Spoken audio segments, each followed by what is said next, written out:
Serial next பிரேமோ என்ன மாதிரியான twist ஆக்க போகுதுன்னு பார்க்கலாம். விஜயா போயிட்டு அவங்களுடைய ஃப்ரெண்டு கிட்ட பயங்கரமா புலம்பிட்டு இருக்காங்க. இப்படியெல்லாம் நடந்துட்டு இருக்கடி வீட்டில் என்ன பண்றதுன்னு கூட எனக்கு தெரியல. என் பையன் மனோஜ் இப்ப வீட்டில் வேலைக்கார மாதிரி இருக்கான். அது எல்லாம் பார்க்கறதுக்கு எனக்கு அவ்வளோ கஷ்டமா இருக்கு நல்லா சொல்லிட்டு பேசிக்கிட்டு இருக்காங்க. இதை கேட்டதும் அப்படியெல்லாம் ஒன்றும் கிடையாது, நீ ஏன் அப்படி நினைக்கிற? உன்னுடைய பையன் இந்த வீட்டில் ஒரு நல்ல எதிர்காலத்தோட இருப்பான்ல. ஆமா அப்படிதான் நானும் நினைக்கிறேன். ஆனா அந்த மாதிரி நடக்குமான்றது எனக்கு தெரியல. ஏன்னா என்னுடைய புருஷன் ஒட்டுமொத்தமா அந்த வீட்டுக்கு எதிர்காலமா இருக்கணும்னு சொல்லிட்டு இருக்காரு. அப்படியெல்லாம் நீ நினைக்காத, என்ன நடக்கணும்னு நினைக்குதோ நடக்கட்டும். அதுவும் இல்லாம மனோஜுக்கு பிசினஸோட இம்ப்ரூவ்மெண்ட் என்னன்றது தெரியல, அந்த பிசினஸை எப்படி நடத்தணுன்றதும் தெரியாது.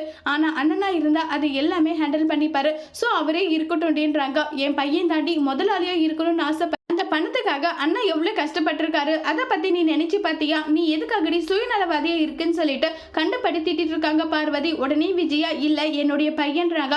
அப்படி பிசினஸ் ஆரம்பிக்கணும்னா ரோகிணியோட அப்பா கிட்ட பணம் அவ்வளோ கொட்டி கிடக்கல, அந்த பணத்தை வாங்கிட்டு நல்லா ஃப்ரெஷ்ஷாவே பிசினஸ் ஆரம்பிக்கட்டுமே, அப்ப யாரும் எந்த கேள்வியும் கேட்க மாட்டாங்கல்லன்னு சொல்லிட்டு பார்வதி சொல்றாங்க. இதுவும் நல்ல ஐடியாவே இருக்குன்னு சொல்லிட்டு விஜயா யோசிக்கிறாங்க. அதோட அந்த பிரமவை முடிச்சிருக்காங்க.